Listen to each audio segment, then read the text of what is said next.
Hello and welcome back to another episode of the Rival Recap Show. It's a little later here today. The time has changed. It's dark out here in Baltimore, but you know what we're here to do? We're here to talk Gentlemen's Club football all day, all the time, and it's going to be a great week, guys. We had some really low numbers and some really high numbers from some of you guys this week. I mean, some horrible performances, and I'm just really excited to talk about it. And we're just going to kick things off with my matchup against Ortiz. Ortiz, I played you in fantasy football, I played you in fantasy soccer. I destroyed you in both. It must feel terrible because the Shady Bunch dropped 137.9 on you to your measly 92 points.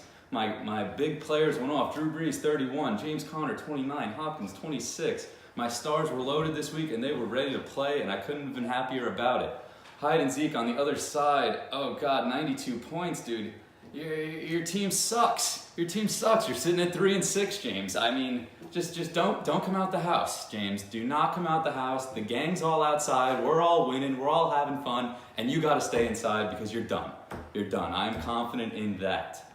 All right, moving on to the next matchup. It's Kenyon's Run versus the Dumpster Fire. Oh, let's start with the Dumpster Fire because that's something special to talk about. 138.9 for Spencer. That shatters numbers he had been putting up previously in the season. Christian McCaffrey ran all over the Bucs with 32.7. Amari Cooper looking good in Dallas, getting some targets, but nothing you can do when the Kenyon's Run dropped 161.7 on you. And hey, it's Weston's receivers, man. He's got Julio, he's got Michael Thomas, George Kittle coming alive. It's a great roster to have. That's a great roster to have. And I am not excited to play him in a few weeks because he's got the Dolphins D dropping 25 points. This might have been the week of the defense because Sklar had 22 from the Vikings, 25 from the Dolphins. The Bears had a great week. It's high numbers from the defenses this week. Moving on, the Ass Platters versus Gronk's Donkey Dick. The Ass Platters with 140 points. Tony, your team looks like a playoff roster. Look at this. Cam Newton, James White, Tevin Coleman, Julian Edelman, Mike Evans, Jimmy Grant, Amendola. Looks good, but the thing that sucks, Tony, is you're 3-6. You're in a hole. You got to dig out of it. But hey, at 3-6, you're looking better than 3-6 Ortiz, let me tell you. Oh, on the other side, Kevin Lamb, 95.6. Not your best performance. Matt Ryan carrying you with 28. The zero tight end strategy is back with Kendricks, the tight end for Green Bay. I guess he's the second tight end. I don't even know who that is. 0 points. Zero tight end strategy for Kevin Lamb. Check your trade inbox, Kevin. I sent you a really dumb one. Feel free to counter. Oh gosh, all right. Then we got, oh my God, where's the sound? And oh, this is horrible. A Freeman versus the Prisoners of Azkaban, 73-69. These guys could have been playing almost anyone else and they would have lost. Keep that in mind. Almost anyone else and they would have lost. 73-69. This was garbage. Lynch, your quarterback put up 17. Everyone else 4, 7, 9, 4, 4, 5.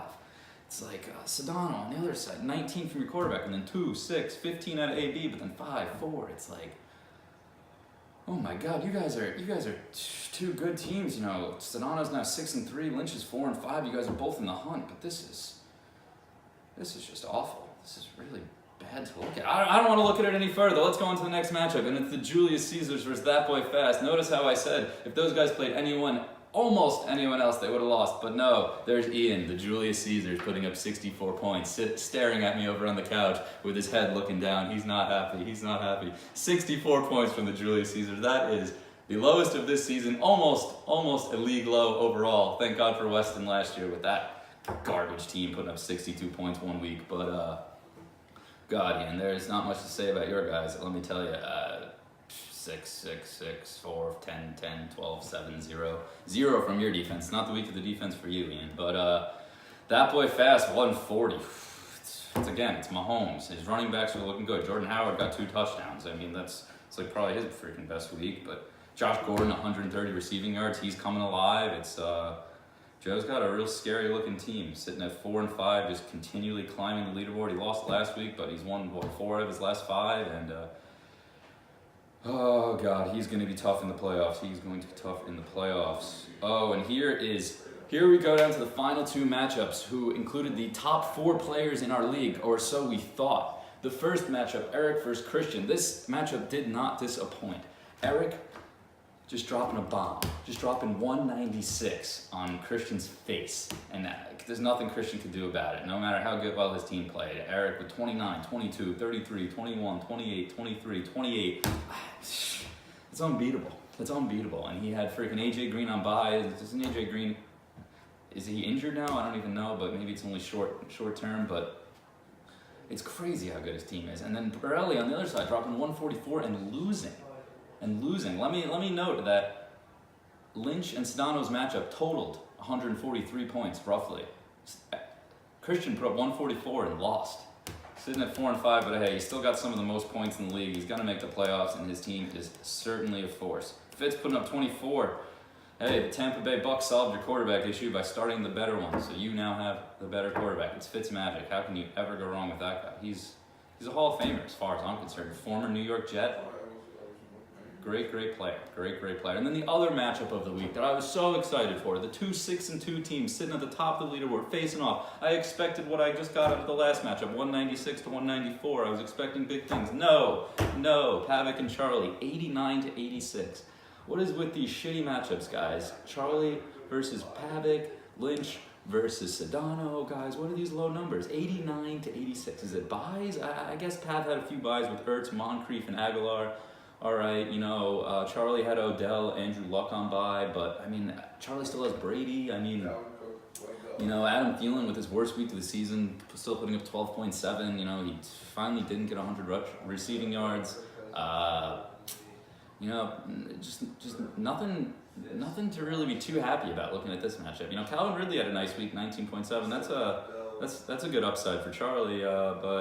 Gurley dropped 19.9, and that feels like he dropped 4 based on what he's been doing recently.